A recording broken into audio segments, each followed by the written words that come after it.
Estamos começando mais um podcast aqui da Farmalab, o Labcast. Hoje com um convidado super especial, Fabrício Assini, uma pessoa que eu admiro muito o trabalho. A gente já vem caminhando junto há alguns anos aqui na farmácia, já teve outras vezes aqui em Campo Grande. E hoje ele vai estar para um evento muito especial, que a gente vai falar de menopausa, de climatério. E hoje ele veio falar para a gente aqui no Labcast sobre um pouquinho da vida dele, da história dele. E ele é uma pessoa, assim, que tem uma alma muito legal, né, Fabrício? Fala muito que o cérebro é o órgão da alma, então tem uma energia muito boa. Vocês vão gostar muito de conhecer as histórias do Fabrício. E pra gente é uma honra, Fabrício, ter você aqui com a gente no Labcast, o nosso podcast da Farmalab. A ideia desse podcast é que a gente realmente consiga falar um pouquinho de vida, de história de vida, de crescimento profissional e pessoal. E pra gente, assim, é uma honra muito grande ter você aqui, viajou o dia todo, tá com a gente hoje aqui, né, para bater esse papo. Nós vamos falar um pouquinho de cérebro, um pouquinho de suplemento, né? E eu sei que você é um farmacêutico, assim como eu, então fico muito honrada porque eu acho que o farmacêutico realmente precisa assumir esse lugar, né, de falar da farmacologia, dos suplementos, de conhecer. Então, para mim é uma honra ter você aqui. E assim como eu, você fez farmácia e aí você conta a história que fez farmácia para fazer shampoo, né? E foi estudar, estudou bioquímica, fez mestrado, fez doutorado, deu aula. E hoje eu te chamo assim de, eu acho que você é um cara muito especialista em cérebro, né? Tudo que diz respeito a cérebro, ansiedade, sono, depressão, né? TDAH hoje, você fala muito bem, com muita propriedade, e a gente vai falar um pouquinho disso hoje aqui. Ótimo, Adriano, obrigado pelo convite. Eu acho que a gente realmente é parceiro há muito tempo. Enquanto eu chegava aqui em Campo Grande, eu lembrava de quantas vezes eu já vim aqui e várias vezes foram, né, convidados por ti. Então, muito obrigado pelo convite. E estou aqui para bater um papo. Eu adoro quando tenho a oportunidade de participar de podcast, que é para falar um pouco também de vida e de outras coisas, além, né, do que eu gosto muito de falar também, que é neurociência, suplementação e cérebro em geral. Que bom. Fabrício, aí você falou, né, eu queria entender, assim, você estudou, fez mestrado, doutorado, como que você chegou no mundo do suplemento, né? Porque quando a gente fala assim, é um neurofarmacologista, né, um Uhum. neurocientista, a gente vai pensar muito no medicamento, né? E você chegou no mundo do suplemento. O que que te trouxe para o mundo do suplemento? Perfeito. Eu acho que se eu olhar muito para trás, eu diria que eu já fui um farmacêutico criado muito por professores que sempre prezaram o uso racional de medicamento. Então, por exemplo, eu trabalhei em farmácia, drogaria, durante 6 meses da minha vida, e houve um momento que a proprietária da farmácia que eu trabalhava chegou para mim e falou: Fabrício, quem paga teu salário, eu ou o dono da verdureira? Por quê? Porque todo mundo que chegava para comprar laxante eu falava do mamão, da ameixa e assim por diante. Então, eu sempre fui um farmacêutico que buscou por promover o uso racional de medicamento, ou seja, usar o medicamento correto, na dose correta, pelo tempo necessário e ser necessário. Isso sempre foi algo que aconteceu para mim. A psicofarmacologia e a neurociência vieram num momento de desilusão acadêmica no curso de farmácia. Por quê? Eu fiz farmácia para fazer shampoo. Hoje eu nem cabelo não tenho, sempre digo isso, né? Sou careca, posso usar qualquer coisa, mas fiz farmácia para fazer shampoo. E não gostava de fazer shampoo e não conseguia me ver farmacêutico. E faltava um ano para eu me formar, e numa angústia acadêmica de e agora, o que eu vou fazer depois de formado? Eu encontrei um laboratório que foi de psicofarmacologia, e ali gostei de entender cérebro, gostei de entender mecanismo de ação, gostei de pensar o que eu penso, que é, eu sou um cara que fui treinado, Adriana, para pensar, poxa, ansiedade, a ansiedade é essa área do cérebro, esse neurotransmissor, esse receptor, e assim por diante. Foi assim que minha cabeça foi treinada.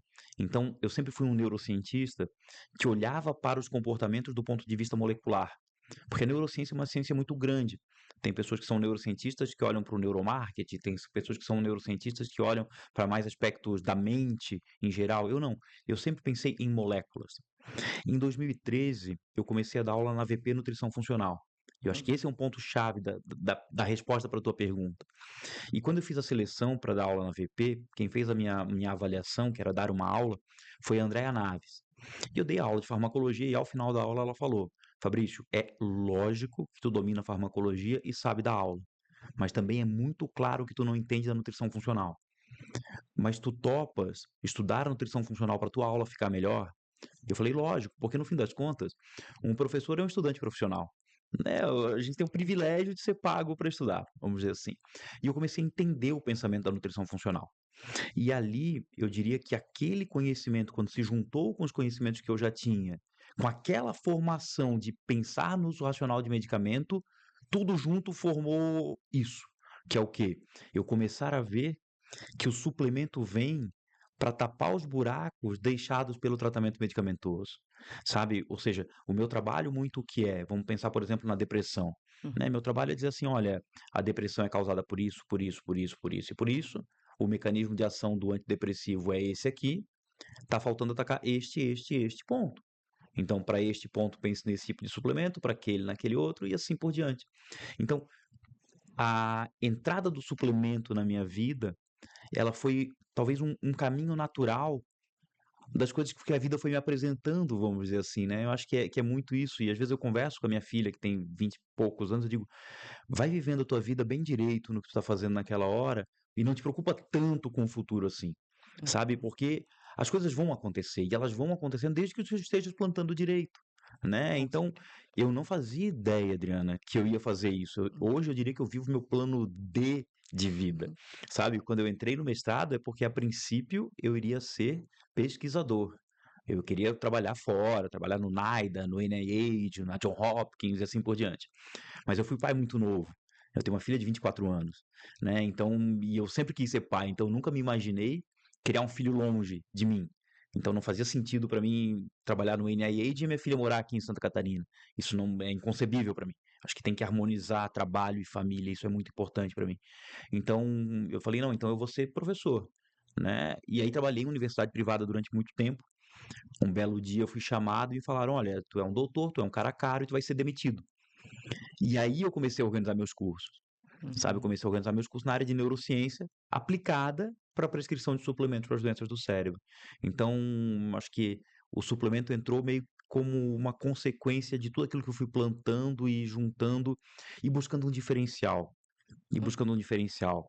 Eu acho que esse é o grande segredo, né? Que é o que que vai me fazer diferente de outro farmacêutico? É o que eu sempre digo para os profissionais que estudam no meu curso, né? O que é que te faz diferente de outro profissional que tem a mesma graduação que tu?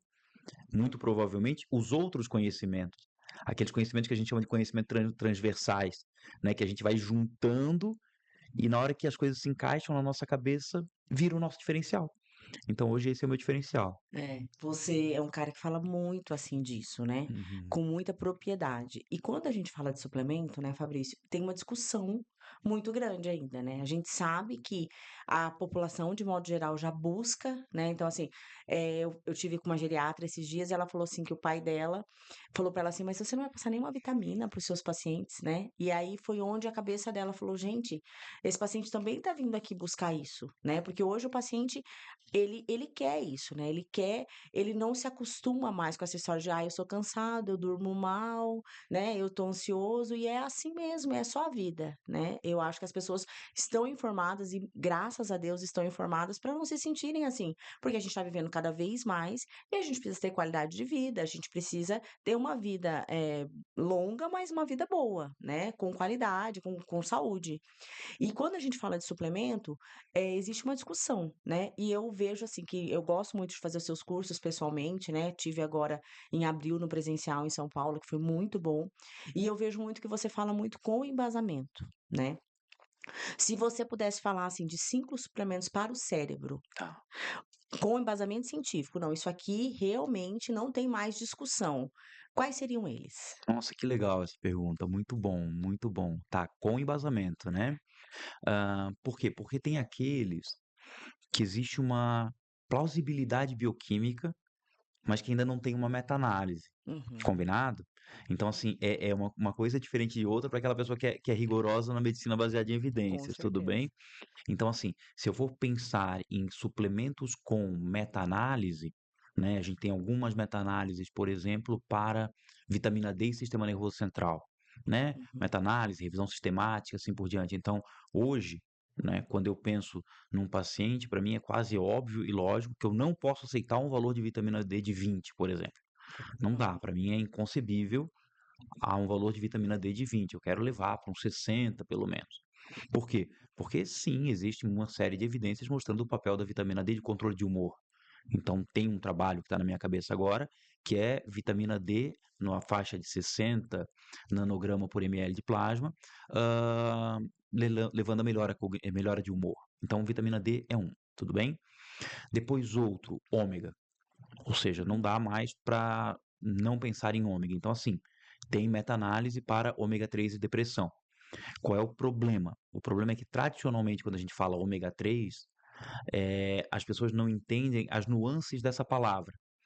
Ou seja, ômega 3 é um nome de um grupo de ácidos graxos, né? Onde dois são famosos, que são o EPA e o DHA. Só que o DHA foi tradicionalmente associado ao cérebro. Porém, quando eu penso nessa meta-análise, ela mostrou que para a depressão, o melhor ácido graxo da família de ômega 3 seria o EPA. Uhum. Então, quando eu penso, né, em um outro elemento muito importante, eu tenho o EPA. Depois outro, aí agora uma planta que tem meta-análise também, cúrcuma e seus curcuminoides. E felizmente hoje, o mercado magistral brasileiro, eu acho que ele é incrível, de evoluído, sabe, de evoluído. Eu acho que quando a gente compara na América, com toda certeza é talvez o mercado mais evoluído, com toda certeza, e em outras partes do mundo também. Por que eu digo isso? Porque hoje não faz mais sentido a gente pensar numa cúrcuma que não tem uma boa biodisponibilidade. Né? Existem Uhum. várias empresas que vendem cúrcumas de excelente biodisponibilidade e, consequentemente, eu tenho um maior aporte dos curcuminoides no sistema nervoso central. Então, também temos meta-análise para cúrcuma, curcuminoides e depressão. Então, é uma outra questão. Depois tem um parente próximo da cúrcuma que eu sei que tem meta-análise também, que é o Crocus sativus, Uhum. que é uma outra planta que tem crocina, safranal, que também é interessante para a depressão. Estou sempre pensando na depressão. E eu te confesso assim que no critério meta-análise, nesse momento na minha cabeça assim de bate pronto, veio esses quatro, faltou o quinto para meta-análise. Mas assim, teriam outros que eu gosto muito. Por exemplo, eu venho para falar amanhã aqui a convite, né, a teu convite da Pharmalab sobre cérebro na menopausa. Então, e aí uma das coisas que eu quero dizer amanhã e vou dizer hoje para que fique gravado é, eu acho um erro a gente falar cérebro na menopausa, sabia? Por quê? Cérebro da menopausa vem de livro, cérebro da menopausa vem de curso. Eu tenho uma masterclass que eu vendo, que é cérebro da menopausa, chama atenção. Mas quando a gente fala cérebro da menopausa, a paciente entende que ela deve procurar ajuda só depois da última menstruação. A gente deveria falar o cérebro na perimenopausa. Uhum. Porque a partir do momento em que começam as menstruações irregulares, a partir do momento que começam os fogachos, está na hora dessa mulher procurar ajuda, sabe? E uma das alterações que acontece nesse cérebro durante a perimenopausa é uma diminuição. A gente, quando fala de cérebro, não pode falar acaba, termina, não acontece mais. Todo mundo que fala assim, eu digo, ih, não é bem assim, tudo bem? Diminui a capacidade desse cérebro fazer a captação e a utilização da glicose como fonte de energia. Uhum. Porém, o cérebro continua usando energia, lógico. Só que aí ele começa a pegar ácido graxo de uma célula que a gente chama de oligodendrócito, que é quem faz a bainha de mielina. Uhum. Sabe? Quando a pessoa vê aquelas reportagens que fala de cérebro, que passam aqueles feixes de luz, né? É o potencial de ação passando pelo axônio, que é formado por bainha de mielina, que é uma célula rica em lipídio. Só que quando ela começa a fornecer lipídio para o cérebro gerar energia, ou para o neurônio gerar energia, ela acaba ficando deficitária. E aí eu tenho prejuízo cognitivo. Então, um outro suplemento no cérebro na perimenopausa que eu acho muito legal chama ácido caprílico. Uhum. Depois eu teria várias menções honrosas, né? Eu teria o magnésio como uma menção muito honrosa, que eu, assim, eu confesso que eu não fui procurar se tem meta-análise, mas seria uma menção honrosa por uma questão bioquímica básica, que é tudo o que nós sabemos sobre ATP, só sabemos porque tem magnésio ligado nele. Então, peraí, né? Num órgão que consome 20% do ATP diário, eu vou deixar faltar magnésio? Não dá. Outro que mereceria uma menção honrosa, coenzima Q10, também, porque se eu falo em gerar ATP, e eu sou um cara que defendo muito a alimentação, que eu defendo muito o estilo de vida, né? Eu sempre falo muito sobre isso. Eu sempre falo, suplemento é o vento a favor para quem já entendeu a necessidade de pedalar. Ou seja, ele é importante, mas eu tenho que fazer uma série de outras coisas junto. Mas, por exemplo, dificilmente eu vou conseguir, com a alimentação, aportar uma quantidade de coenzima Q10 o suficiente para fazer um efeito legal. Então, coenzima Q10 também seria um outro que ganharia uma menção assim, poxa, esse para o cérebro é realmente muito interessante também. E o complexo B como um todo, também assim, porque quando eu penso em síntese de neurotransmissores, os principais, dopamina, serotonina, GABA, próprio glutamato, acetilcolina, todos eles em maior ou menor grau dependerão de complexo B. Então não dá para faltar complexo B se eu quero ter um cérebro bioquimicamente saudável. Funcionante, né. E Exatamente. aí você não citou a creatina, Tá. né. Uhum. E fala-se muito hoje e a gente sabe, assim, que, antes eu usava assim: "Ah, não, então é para ganho de massa, né, vai usar", e hoje a gente sabe da importância da creatina para a saúde cerebral, né. E como é que você vê isso, assim, no Boa. seu dia a dia? Boa, ótimo. Talvez eu não tenha citado a creatina, primeiro porque a gente tem a capacidade de sintetizá-la, né. Então, acho que foi esse o critério de eu não ter mencionado naquele momento ali. Eu não colocaria ela na lista dos essenciais para o resto da vida, vamos dizer assim, Uhum. sabe. Porém, eu vejo a creatina como uma excelente molécula nos momentos de sobrecarga, de demanda energética acentuada.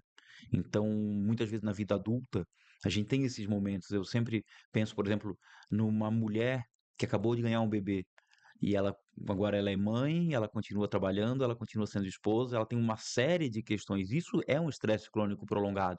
E muitas vezes ela precisa fazer uma reserva de fosfocreatina. Então a creatina entra muito bem. A Uhum. grande questão é, uma vez eu tinha, assim, lá onde eu remo, as pessoas sabem o que eu faço, né? E uma vez o meu amigo pediu para eu mandar um áudio para a mãe dele, que ele queria que eu argumentasse com a mãe dele de por que ela deveria usar creatina para o cérebro, né? E eu falei: olha, senhora, entenda, a creatina não é uma molécula para a pessoa ficar fortona. Os fortões usam para que o músculo que vai trabalhar muito tenha bastante energia. Então, qualquer célula que use muita energia precisa ter um reservatório de creatina. E quando a gente sabe que o cérebro consome 20% ATP diário, ele tem que ter um reservatório. Então, o que eu gosto é de pensar que eu tenho um reservatório de fosfocreatina para a hora que essa demanda for muito grande, não falte, sabe? Uhum. Não falte. Então, ela entra muito nesse contexto.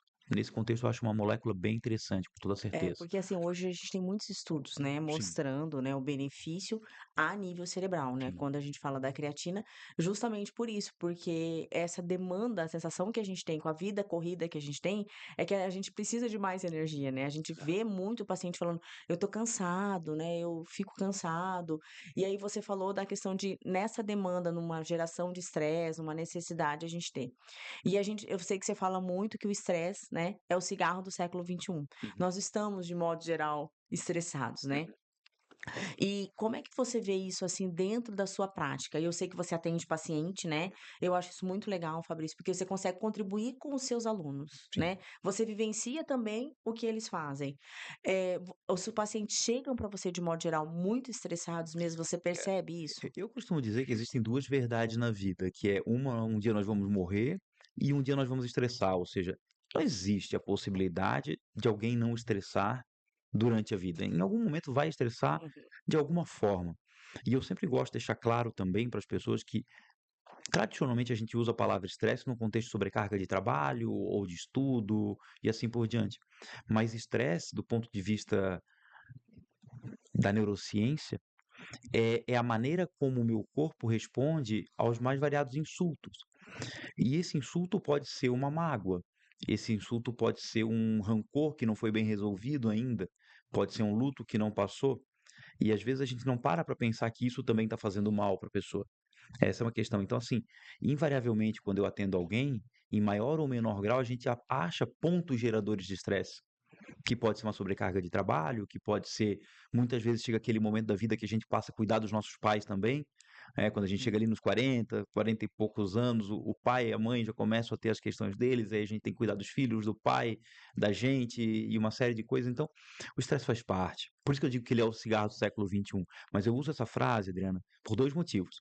Primeiro para dizer para as pessoas: "Olha, eu acredito firmemente que hoje mais pessoas morrem por consequência do estresse crônico prolongado do que obrigatoriamente pelo ato de fumar, Sim. porque, né, estresse e obesidade, estresse e resistência à insulina, estresse e insônia, estresse e ansiedade. Então, o estresse se conecta com várias das condições que as pessoas têm. Uma curiosidade, uma vez tinha uma amiga minha que ela fazia de tudo para emagrecer e não emagrecia. E eu dizia, a culpa é do estresse que tu vive. Vocês estão mais estressada, cara. Sabe, ela era tão estressada que eu tenho certeza que era o estresse que não deixava ela emagrecer. Mas eu uso essa frase por um outro motivo, que é convidar as pessoas a tentar fazer com o estresse o mesmo que fizeram com o cigarro. Ou seja, uma vez na vida já foi chique fumar, né? Era chique e bonito fumar, e as pessoas fumavam, e assim por diante. Depois a gente fez a transição do achar chique para achar tolerável. A gente tolerava. Quando eu saía na noite, assim, que eu era jovem, tinha cabelo, a gente chegava em casa de manhã defumado, sabe? Tu não precisava nem fumar, mas era tanta fumaça naqueles ambientes que, cara, não tinha o que fazer. Tolerava-se. Fumava-se, era normal, tolerava. Tinha gente que fumava, não era mais chique, Uhum. mas tolerava-se. Hoje, dificilmente a pessoa fuma num ambiente fechado, mesmo que seja uma balada. Vai ter lá o fumódromo, que é um lugar horrível. Então, eu uso muito essa frase para convidar as pessoas a fazer essas transições, sabe? Eu acho que a gente já fez a primeira transição, que é a gente não acha mais chique estar estressado. A palavra workaholic já não está mais tão na moda. Ninguém mais fala, não, eu sou workaholic. Não. Mas a gente está na segunda transição ali, que é a gente ainda acha muito normal estar estressado. A gente vê um amigo que faz tempo que não encontra e fala: "E aí, como é que tu tá? Tudo bem e tal?" Ela: "Não, tô trabalhando, tô isso e aquilo." E o que que tu fala pra ele? "Ah, é normal." Então a gente banalizou o ato de estar estressado. Muita gente tem vergonha de dizer: "Opa, eu preciso descansar." Sabe? Por exemplo, eu tenho, né, o privilégio de ter uma vida que os meus horários são bem variáveis e tal, mas há um tempo atrás eu tinha vergonha de ir no mercado às 3 da tarde, sabe? Porque eu pensava, meu, o que estão pensando de mim, eu aqui às 3 da tarde no supermercado, sabe? E não, olha, eu posso ir, talvez eu não tenha que estar trabalhando naquela hora, talvez eu vá trabalhar de noite. Então, o que eu quero é que as pessoas comecem a fazer essas transições, entender que existe a necessidade de fazer uma pausa, parar um pouco, dizer, não, isso eu não quero fazer. Eu não vou fazer. Um dos momentos da minha vida que, assim, que eu percebo que foram pontos de virada, foram aqueles momentos que eu comecei a dizer não, Adriano. Sem vergonha de dizer não. Só dizer, não, isso eu não vou fazer porque não dá. Sabe por Não que não dá? cabe, né? E o que eu percebo? Que quando eu faço isso, a pessoa que recebe o não, ela gosta. Ela entende o que eu estou fazendo e às vezes até estimula ela também a dizer alguns não, porque ela também está sobrecarregada. Né? Porque as pessoas acham, professor é um ser que as pessoas às vezes não entendem direito que a gente trabalha com isso. Então, professor, corrige um capítulo do livro, professor, escreve isso, aquilo. Aí você diz, não, Uhum. não, eu não vou fazer isso, não faço aquilo, né? Então eu tenho esse hábito assim de não responder no final de semana, Hum. não responder tarde da noite. Não vou fazer. Amanhã eu faço, não é assim que a coisa funciona. Então, é muito isso que eu gosto de usar essa frase, é dizer para as pessoas: "Calma, vai um pouco mais devagar, isso está te fazendo mal", né? E é isso que eu gosto de estimular as pessoas a pensar. É porque a gente sabe, né, Fabrício, que esse estresse traz outros malefícios Sim. para o organismo todo, né? Não é só uma questão de relacionar-se com algo ou com alguma coisa, né? É um estresse que gera malefícios gerais nesse corpo, né? Em todos os órgãos, vamos dizer assim, né? Não vai ser uma coisa só de comportamento, né? Porque eu acho que a pessoa liga muito isso, né? O estresse ao comportamento. Mas esse estresse está gerando para o corpo prejuízos absurdos, né? Que a gente já sabe hoje, né? Adriana, no fim das contas, qual é a questão? Algumas pessoas, quando estressadas, fazem diarreia. Outras pessoas, quando estressadas, sentem dor do estômago. Outras pessoas, quando estressadas, fazem psoríase. Outras pessoas, quando estressadas, fazem alergia. Outras pessoas, quando estressadas, têm infecções respiratórias. Outras pessoas, quando estressadas, não dormem. No fim das contas, o corpo humano, ele não é difícil. É como se ele tivesse infinitos insultos que, no final das contas, vão convergir sempre para as mesmas vias de resposta, sabe? Só que cada pessoa tem uma codificação genética, vamos dizer assim, que lhe dá a propensão de responder mais em determinado órgão. Então, as pessoas erram quando elas acham que o estresse vai só fazer não dormir ou ficar muito ansioso. Porque muita pessoa que é super estressada, você pergunta para ela, você é estressado? Ele vai dizer que não é estressado. Mas faz anos que ele não vê fezes bem moldadas, E ele sabe? nem tá ligado É. nisso, né. Você é estressado? Não, mas tem uma psoríase gigante no cotovelo que não sabe nem de onde vem. Claro que eu sei de onde é que vem. Uhum. Então, esse estresse, ele é muito ancestral, ele é um mecanismo de defesa. Né? São esses mecanismos estressores que fizeram a gente evoluir num ambiente muito hostil, que era aquele ambiente onde a gente evoluiu. Eu sempre digo, isso que a gente vive hoje é muito recente na história da nossa evolução. Um dia a gente morava numa caverna e anoiteceu, nessa época das cavernas, era fundamental ter um sistema de alerta para quê? Para que se alguma coisa acontecesse eu arregalasse meus olhos. Uhum. né? Era fundamental que eu tivesse isso. Só que agora eu vou para minha casa. Mas na hora que esse sistema é ativado, eu regalo os olhos e não durmo. Essa é a grande questão, né? Era fundamental que de manhã que eu acordei e não tinha uma geladeira, porque eu morava na caverna, eu tivesse um hormônio que pegasse aquelas minhas reservazinhas de energia e jogasse glicose na corrente sanguínea. Era Uhum. importante. Só que hoje eu acordo e eu ligo a TV e vejo que tem trânsito no caminho que eu vou pegar. E eu estresso. E eu já chequei o WhatsApp e vi que tem 1 milhão de coisas para fazer. E eu estresso. E aí eu libero glicose e abro uma geladeira cheia de alimento calórico. E aí faz resistência à insulina. Então, é um sistema muito ancestral, é um sistema que nos permitiu sobreviver naquele ambiente hostil. E que hoje, nesse ambiente tranquilo, que a gente não faz mais nem força para abrir o vidro do carro, nem para trocar o canal da TV, é tudo muito fácil hoje em dia, É, com certeza. ele acaba contribuindo. Aquilo que era bom, hoje contribui. Né? O que antigamente era reserva de energia, hoje contribui para a obesidade. O que antigamente era conservar só de água, contribui para a hipertensão. O que antigamente era uma reação de alerta contra um inimigo, contribui para a ansiedade. Essa é a questão. O estresse, a princípio, não é ruim, né? Não é ruim. Tanto que, por exemplo, banheira de gelo. Cara, banheiro de gelo é um estresse. Com certeza. Controlado, né? Controlado, vai liberar o que a gente chama de proteína de choque térmico, que vai promover mecanismo de neuroplasticidade, que é um estresse bom. Então, o grande segredo é entender, né, essa questão e se relacionar de maneira harmônica com ele. Acho que esse é o ponto.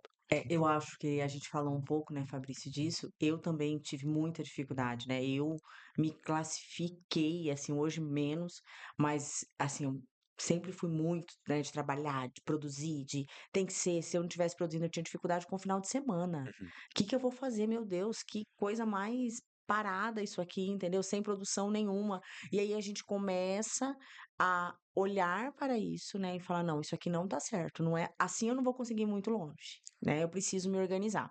Quando você fala isso para o seu paciente, tá? Que tá lá, ele chega, porque hoje todo esse cenário que você contou é tido como normal. Uhum. Né? Então a pessoa acha que ela dormia às 2 da manhã, tá ok, que, né, faz parte, esse é o mundo que eu tô, é nessa geração que eu vim, né? Então as pessoas graças a Deus, a gente tem uma linha, como você disse, evoluindo para dizer, olha, a gente precisa ter saúde, a gente precisa realmente cuidar, a gente precisa entender que o nosso corpo tem, né, um círculo que a gente precisa respeitar, mas as pessoas falam, não, eu durmo 2 da manhã, eu como pizza todo dia, eu não me exercito e é isso mesmo, e é nesse mundo que eu tô. Que orientação além do suplemento, né, se Uhum. você passaria, assim, para o seu paciente? Você falou muito, por exemplo, do despertar. Se eu já saio estressado da minha casa, a minha chance de ter um dia muito mais difícil é maior. Sim. Que hábitos, assim, você colocaria, você que conhece muito e entende esse mecanismo aí do cérebro, que hábitos seriam, assim, essenciais para Tá. que a pessoa tivesse uma vida Mais menos, tranquila. menos estressante, né? Perfeito, Dentro de perfeito, um estresse que vai existir, como diz você, ninguém vai fugir dele, né? perfeito. Vamos fazer uma lista de entre 3 e 5, combinado? Que não Combinado. obrigatoriamente tem meta-análise, mas assim, que Não, tem sim. combinado? Então, assim, ó, eu acho que o que a gente tem que entender é, acordou de manhã, se puder evitar um pouco do estresse de manhã, é bom. E o que eu faço numa consulta? Existe uma pergunta que eu faço na consulta para as pessoas é: qual é a sua forma de lazer que não seja comer nem assistir televisão ou filme? E fica cri, cri, cri, cri. Porque a grande maioria das pessoas hoje olham para o lazer como sair para jantar ou parar na frente da televisão para assistir alguma coisa. E aí eu pergunto: o que você faz como uma forma de lazer que não seja sair para comer ou assistir um filme?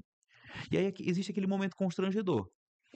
Aí eu continuo, porque eu quero, é o meu próximo ponto que eu quero chegar. Aí eu olho para a pessoa e falo: Adriano, em que momento a Adriana se conecta com a Adriana? Não a Adriana, dona da Farmalab, nem a esposa do teu marido, nem a mãe dos teus filhos, mas tu é um ser humano. Tu é um ser humano, com certeza. E existe um ponto teu que é tu contigo mesmo. E aí eu começo a puxar com essa pessoa. E eu digo, ó, e quando é que eu me conecto comigo? Ou quando eu tô no mar, ou quando eu tô pedalando.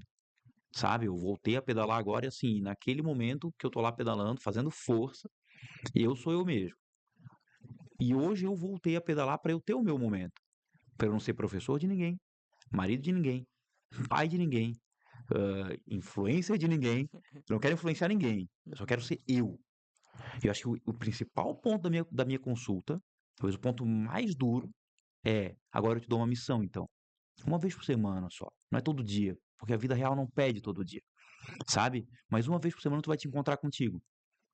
E cada resposta, uma vez a mais interessante pra mim foi: a pessoa se encontrava com ela quando ela se arrumava bem bonita e ia no shopping. E é totalmente ao contrário de mim. Eu falei, cara, tudo que não sou eu. Mas acho que o grande segredo da vida é a gente olhar pro ser humano e respeitar. Tu é um ser humano, eu sou um ser humano e tá tudo bem se tu é muito diferente de mim. Uhum. Então, eu acho que pra mim, quando tu me pergunta na tua consulta, Uhum. né, qual é o ponto dela que pra ti é mais significativo com relação a essas questões de estilo de vida e de olhar pra estresse e pra vida como um todo? É quando eu bato nessa forma no peito da pessoa, entendeu? Não é pra todo mundo que eu chego nesse grau de intimidade, vou te ser franco. Tem Uhum. paciente que eu sinto que eu não tenho essa intimidade pra olhar pra ele lá, que eu atendo só online, porque eu moro numa cidade super pequena.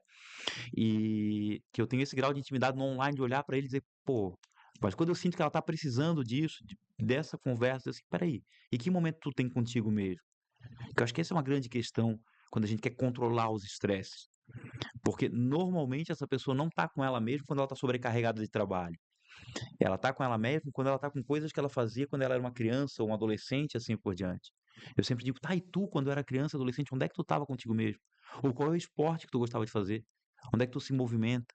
Então, voltando, é isso, se dar a oportunidade, pelo menos uma vez por semana, uma vez por mês, no máximo, ter esse momento de conexão com a pessoa de verdade, porque eu percebo que muitas vezes no adulto, o estresse dele tá com aqueles momentos que ele sente que ele já não é mais ele, que a gente tá só exercendo os vários papéis que a vida pede da gente, né? De ser pai, de ser marido, de ser professor, de ser isso, empresário e assim por diante, e que a gente acha que essa é a vida, que também é, e que tá tudo bem, mas que tem que ter esse momento de parar e resgatar. Isso é o melhor anti-estresse para mim. Depois, um outro ponto é o esporte. É o esporte. Eu acho que aí, assim, tem uma literatura super consistente mostrando o papel do esporte nas mais variadas faixas etárias. Acho que a nossa conversa aqui está indo bastante em direção à longevidade, talvez pelo que eu vou falar amanhã e assim por diante. Eu comentava com a minha esposa, né? Eu tenho 46 anos hoje. E eu dizia, Cristina, para mim, dos 40 aos 50 é como se fosse a última oportunidade que um ser humano tem para ainda tentar plantar uma velhice saudável, sabe? Ali, o ideal seria começar já na infância, tudo bem? Mas uma das últimas que a gente tem, pô, de mudar, de beber menos, fazer exercício assim por diante, é ali, dos 40 aos 50 ainda dá, vamos dizer assim, tentar plantar. Muito depois dali é como se a gente passasse num ponto de não retorno, vamos dizer assim. Sabe? A partir dali tu vai ter que tentar remediar, assim. Então, um é o esporte, né? O outro ponto da consulta que eu sempre falo é esporte. Claro que eu queria que a pessoa fizesse musculação, mas eu te confesso, eu comecei a. Eu ainda nem posso dizer que eu gosto de musculação. Mas assim, eu comemorei um ano fazendo musculação esse ano. Pela primeira vez na vida eu consegui ficar um ano inteiro na academia. Claro, eu pago uma personal, então eu vou 3 vezes por semana na academia, só. E aí eu consigo ir, tudo bem? Mas eu vou 3 vezes, eu já estou um ano inteiro em 3 vezes. Então, o esporte. Então, um ponto é acordar devagar. Dois é onde tu se acha contigo mesmo. Três, o esporte. E outro ponto é te permita ter um tempo para fazer nada. Por exemplo, hoje eu vim para cá, eu peguei um avião em Florianópolis, parei em Guarulhos e fiquei ali fazendo uma conexão. E uma hora eu estava tomando um café. Eu estava tomando um café e enquanto eu tomava o café, eu falei, eu vou aproveitar para responder as mensagens do meu grupo lá da minha mentoria. Eu falei, não, Fabrício, agora tu vai tomar esse café inteirinho, sentindo o gosto e olhando ao teu redor. Olhando para as pessoas, olhando para os aviões, olhando para as coisas. E deve ter durado 3 minutos esse tempo. Só porque eu fiquei ali tomando aquele café, sentindo o sabor, e olhando para as pessoas, e vendo as pessoas. Eu sou um cara que, porque eu estudo neurociência, eu adoro olhar para as pessoas. Adoro ficar no aeroporto com meu fone no ouvido, olhando as pessoas assim, vivendo. E foi muito bom aquilo ali. Que foi um momento no meio do meu dia que eu fiz uma pausa. Porque muitas vezes a pessoa olha para o dia dela e que momento tu parou para fazer? Nada. Porque hoje, erroneamente, quando a gente vai fazer nada, a gente pega o celular e vai passar o dedo na frente dele e a gente está fazendo. E isso contribui para a fadiga mental. Sabe? Isso contribui para a fadiga mental. Quando a gente procura a definição de fadiga mental, é um cérebro que está cansado pelo overestímulo, né? Pela overstimulation, por muito estímulo. Então, hoje as pessoas perderam a capacidade de descansar, a gente não sabe mais descansar, fazer nada, sabe? Tem vezes com meus filhos que eu digo: "Cara, agora tu vai fazer nada, te vira", sabe? E as crianças não têm dificuldade hoje, porque eles têm que estar ali ou vendo um filme, ou mexendo no celular, ou jogando um jogo, ou não, agora é nada. Acha a tua estratégia quando tu vai fazer nada. Então né, eu tenho umas ampulhetas e que eu boto lá uma ampulheta de 3 minutos, que eu digo: "Nesses 3 minutos eu não vou fazer nada". E o que eu digo para o meu paciente é: "Eu te garanto que se tu ficar 3 minutos sem olhar para o teu celular, nada de errado vai acontecer na tua empresa. Tu não vai perder nenhum negócio grande, ninguém vai morrer, ninguém vai achar que tu não respondeu na hora", sabe? Então isso é uma outra questão, sabe, que é ter momentos do meu dia que eu aceito ficar 3, 5 minutos sem fazer nada. E aí pode ser bebendo um café, um chá, ou nada. Você fala, inclusive, né, Fabrício, nas dicas que você dá de se a gente conseguir realmente desligar, né, durante uns 20 minutos, tipo Ah, sesta, alguma coisa, exato, né, que é a que é soneca, né. muito importante, né, para o cérebro, né, para essa reabastecimento dessa energia, né. Então eu até tento isso, assim, eu falo isso: "Vamos ficar quieto agora, quietinho, ó, vamos escutar o silêncio", né, mesmo que não seja, dormindo, Perfeito. E aí né. tu falou uma coisa que é muito importante que tem que ser destacada, que é: vamos escutar o silêncio. E muitas vezes as pessoas têm dificuldade de acalmar a mente, né, porque ela fala: "Meu, mas se eu deitar 20 minutos depois do almoço, a minha cabeça vai balançar tanto que é difícil acalmar a mente". E a grande questão é, acalmar a mente não obrigatoriamente é não pensar em nada, é dar à tua mente a tarefa de pensar naquilo que você quer que ela pense. E aí, nada melhor do que pensar no ar entrando pelo nariz e o ar saindo pelo nariz. Então, às vezes, a melhor estratégia que a gente tem para acalmar a mente, o que que é? É concentrar na respiração. Por isso que boa parte dos exercícios respiratórios acalmam, muito pelo papel, né, da conversa entre o sistema respiratório e o sistema nervoso central, e segundo, porque a gente consegue acalmar e concentrar a mente num ponto só. Talvez se a gente fizesse aqui um exercício para tentar concentrar em alguma única coisa, o mais fácil seria realmente concentrar no ar entrando e no ar saindo da nossa narina. Então, é uma outra questão que tem que ser pensada e o que eu bato muito na tecla é: tem que ser ensinada desde cedo.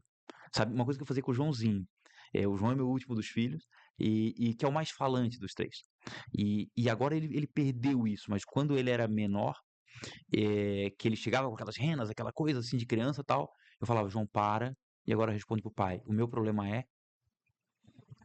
E aí eu estava treinando ele a fazer o quê? No meio de um cérebro bagunçado, respirar e entender qual é o problema, Uhum. sabe? Qual é o teu problema? O meu problema, completa uma frase pro pai, o meu problema é, aí ele falava: meu problema é que o Pedro, pronto, meu problema é, e eu estava ali treinando ele. Então, eu semana que vem vou dar uma palestra para pediatras e para público mais infantil, assim, que trabalha com crianças, vamos dizer assim. E muito do que quando eu falo para crianças, para pais e pessoas que trabalham com crianças, eu digo: olha, treina esse cérebro, né? Então, hoje eu estou muito nessa também de ensinar os meus filhos assim: ó, quer manter a calma? Começa a concentrar na respiração, né? Mas deitar 20 minutos depois do almoço para resetar o cérebro para mim não dá, porque a minha cabeça fica muito agitada. Calma. Então senta ali, fecha o olho, Sim. solta um pouquinho o celular, certo? Bota um timer. Porque às vezes a pessoa diz: não, mas eu fico com medo de passar. Não, bota um timer, pô. Entendeu? Bota um timer que vai tocar, para tu não ter essa pulga na orelha. E começa a respirar. E pronto. E já funciona muito bem. É porque assim, eu acho que a gente vive uma, né, uma era, uma geração que busca o medicamento, né. Então eu preciso ter um para acordar, um para dormir, um para me sentir bem, um para não me sentir triste, né. E nós não vamos conseguir fazer isso com o cérebro, né. Não é uma máquina que funciona assim, quem dera, né, fosse, mas não Uhum. é. Então a gente vai ter que ter muitas atitudes que são nossas, que dependem da gente, para a gente ter esse equilíbrio, né. Quando a gente fala do suplemento, a gente fala muito disso, que é uma forma de conseguir contribuir com esse cérebro, né, de conseguir contribuir com esse momento que eu preciso de olhar para mim, de respirar, de ter realmente o meu exercício físico como, uma meta de vida, né, não vai dar para viver sem. A gente já sabe disso, né, se a gente tivesse que escolher uma coisa coisa para o paciente fazer, talvez seria comece pelo exercício físico, né? Você vai se sentir mais cansado, vai dormir melhor, vai tentar, né? Porque realmente é essencial, não tem como, não se discute Não, mais, não tem né? o que discutir. Para exercício não tem mais o que discutir. Eu vejo o exercício também, Adriana, como um hábito formador de novos hábitos. A pessoa, por exemplo, ela era um sedentário, bebedor de Coca-Cola e comedor de coxinha. Tudo bem? Beleza. Aí ele começou a correr. Eu aposto que daqui a pouco ele vai começar a beber um pouco menos de refrigerante. Vai começar a comer um pouco menos de alimento altamente calórico, por quê? Porque ele está vendo que não combina com aquilo que ele está fazendo. E daqui a pouco talvez ele vá diminuir o número do refrigerante e começar a beber um pouco mais de água. Daqui a pouco a coxinha vai ser trocada por um assado, daqui a pouco o assado vai ser trocado por uma outra coisa. Então, quando a gente estuda a neurociência da formação de hábitos, a gente sabe que existem esses hábitos que formam novos hábitos. Uhum. E um grande hábito formador de novos hábitos é o esporte ou o exercício físico. Eu costumo dizer, né, Fabrício, que como a gente faz uma coisa, a gente faz tudo, né? Então, assim, como eu, por exemplo, eu me esforço para acordar de manhã, colocar a minha malha, sair para malhar, né? Eu vou estar me esforçando para fazer outras coisas que dependem de mim, né? Não vai ser só para o esporte que eu vou ter essa energia.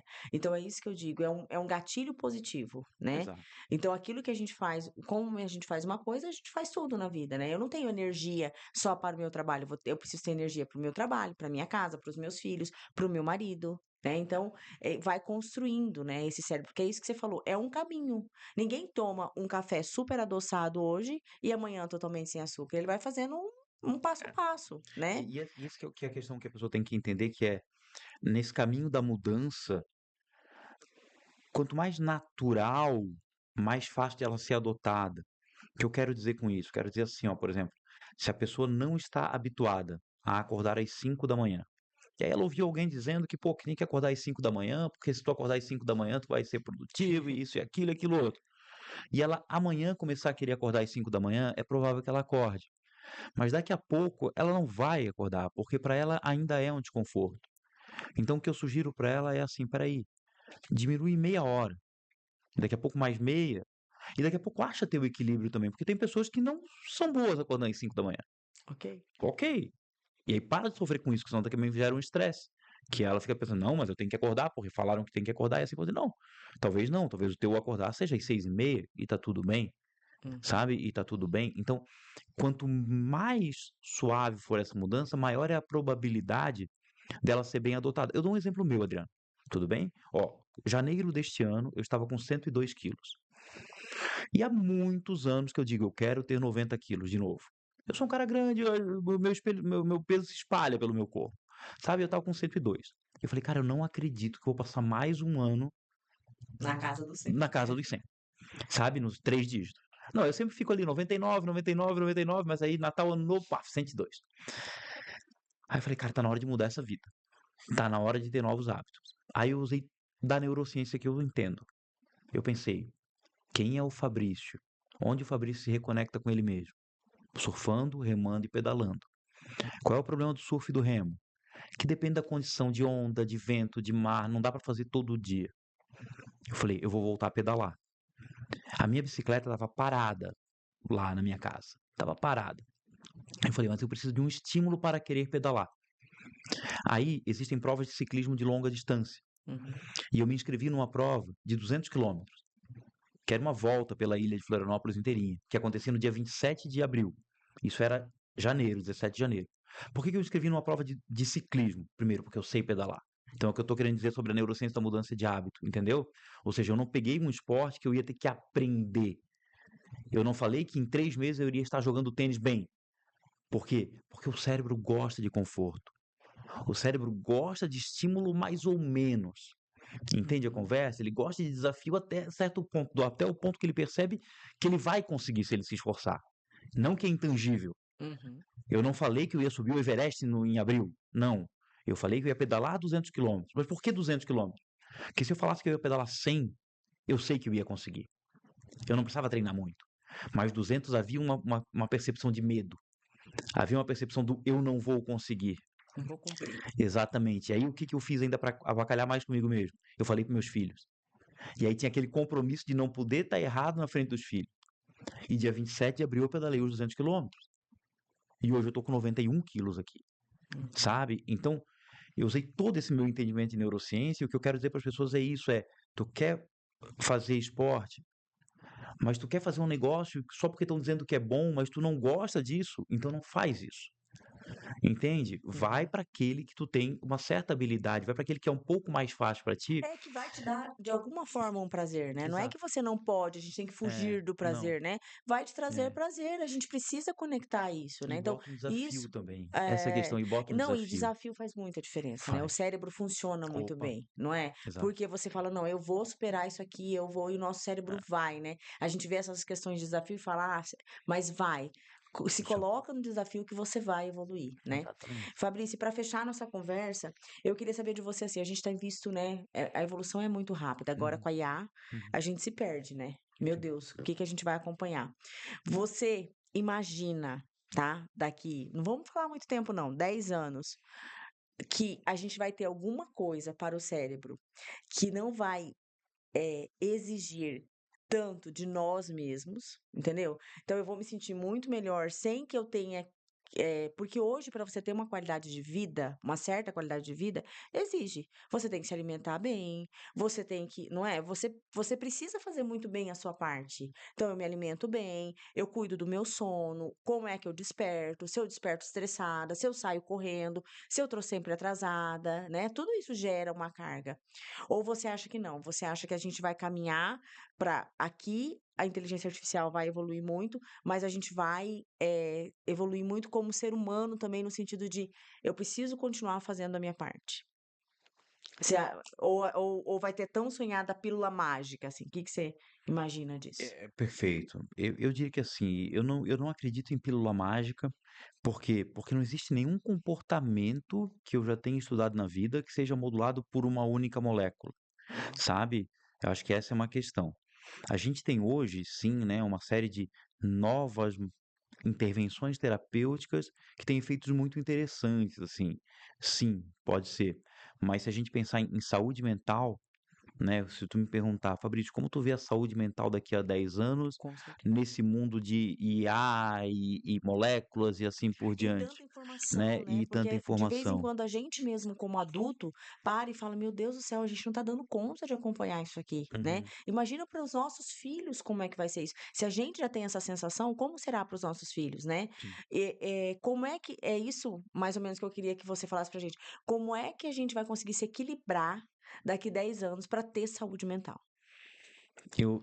Vamos lá, eu sei como é que eu vou me comportar, tudo bem? Eu não sei como é que a humanidade vai se comportar, porque no fim das contas, quanto mais eu entendo a humanidade, mais eu vejo que ela é super, cada um é de um jeito e as coisas são difíceis de serem observadas de maneira macro e aplicar alguma coisa que vai valer para todo mundo, né? Mas assim, o que eu vejo é, as IAs são uma realidade e não tem como mudar, e elas estão evoluindo muito mais rápido do que a própria internet evoluiu, se a gente parar para pensar, né? Porque, por exemplo, eu, entre aspas, conheci a internet em 97, talvez, quando entrei na graduação. Aí ali a gente foi apresentado à internet e demoramos quantos anos para aquela internet de escada passou para cabo? Foi lá uns 5, 10 anos mais ou menos. Depois ficamos ali 20 anos, vamos pensar assim, do início dos anos 2000 até 2020, Google e internet do jeito que a gente entende. As IAs têm o quê? 2 anos no máximo. Eu lembro que eu ouvi falar de ChatGPT há uns 2 anos atrás. E já, a coisa Já está tem evoluindo 1 milhão. muito mais.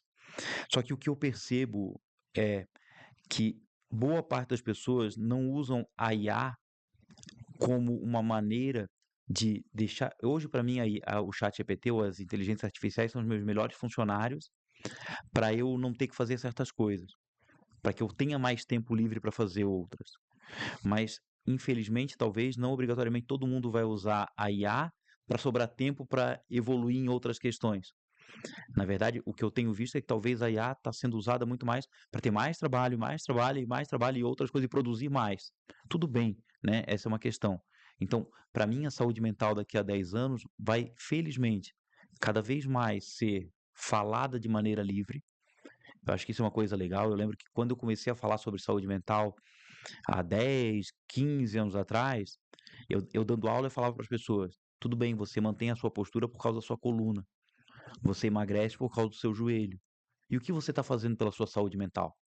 e ficava aquele silêncio dentro da sala, porque ninguém falava sobre saúde mental. Hoje a gente fala muito mais livremente sobre saúde mental. Hoje a pessoa que tem depressão, ela não tem mais, assim, não tem não, mas ela tem um pouco mais de liberdade para falar sobre o assunto. Então eu acho que vai se falar muito mais, e isso é bom, mas em certos pontos da sociedade eu fico um pouco pessimista com coisas que eu vejo, sabe, de bebê reborn e de coisas que eu digo: "Meu Deus, o que que é isso Um que estão". surto coletivo. É, eu digo: "Que é isso?". Então, assim, o que eu trabalho, Adriana, é sinceramente, que eu falo para minha esposa, eu falo: "Cristina, eu acho que a gente assume a nossa responsabilidade enquanto pai, enquanto mãe, de criar 3 seres humanos o mais saudáveis o possível, né, dentro de um senso de comunidade e de manutenção da sua saúde mental e da dos outros que estão por perto. E se todo mundo fizer isso, o mundo fica bom, mas não dá pra gente querer mudar tudo assim". Então, pra mim, daqui a 10 anos vai, infelizmente, talvez a gente tenha coisas boas numa certa parte, mas vai ter muita coisa ruim também, com toda certeza, porque essa é a sociedade, né? Sempre foi assim, das maneiras como ela se apresentou em cada geração, em cada cultura, sempre teve as coisas boas, as coisas ruins, e não acho que vai ser tudo uma maravilha daqui a 10 anos. Acho que sim, a gente vai falar muito mais sobre saúde mental, que a gente vai ter muito mais tecnologia. Se eu comparo a neurociência de quando eu comecei em 99 para agora, meu, tem muitas outras coisas. Eu acho que assim, ó, por exemplo, coisas que eu vejo, que eu sei que tem, né? A gente tem a IA para ajudar a fazer diagnósticos de TEA, Uhum. tem IA, de botar uma câmera filmando uma criança e dizer sim, isso é um comportamento de criança autista. Então, Uhum. isso 8 meses antes de realmente aparecer algo mais contundente. Então, pô, olha que legal a IA para a saúde mental para daqui a pouco tempo.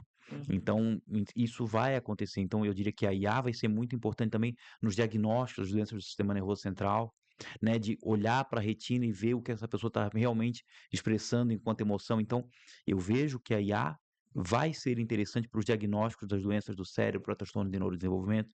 Isso vai ser muito bom, mas eu não consigo romantizar e dizer que a IA vai fazer a gente daqui a 10 anos ter um mundo lindo e maravilhoso, porque isso já teria que estar sendo gestado dentro do peito da humanidade, mas infelizmente não é Não isso que é a gente vê. assim. É.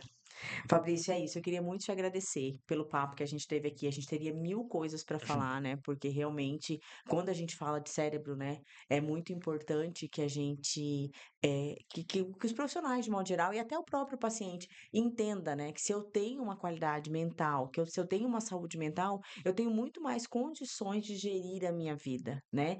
Eu acho que esse é o despertar, né, que a humanidade está fazendo, quando ela busca mais o exercício, quando ela busca mais o próprio suplemento, quando ela busca um médico que vai atender às necessidades dela, é olhar para isso, falar, não, quanto mais eu tiver controlado emocionalmente, né, não tiver dominado pelas minhas emoções, não tiver dominado né, pelas minhas raivas, angústias, que quer que seja, eu vou ser uma pessoa melhor, né? E vou fazer o meu trabalho melhor, ser uma mãe melhor, né? Uma filha melhor e assim por diante. Então, eu acho muito legal, eu também me interesso muito pela questão do cérebro e eu acho que não pode ser deixado de lado em hipótese nenhuma, né? A gente precisa entender como é que esse paciente está cuidando da saúde mental dele. Então, para a gente é muito legal.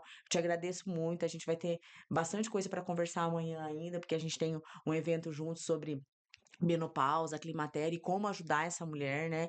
Que eu acho também que é uma fase super complexa da vida e que essa mulher realmente precisa ser ajudada, né? Então eu queria te agradecer mais uma vez pela sua presença aqui e esse é mais um episódio do nosso Labcast. A gente vai ter outros e esse bate-papo vai estar disponível para vocês já já.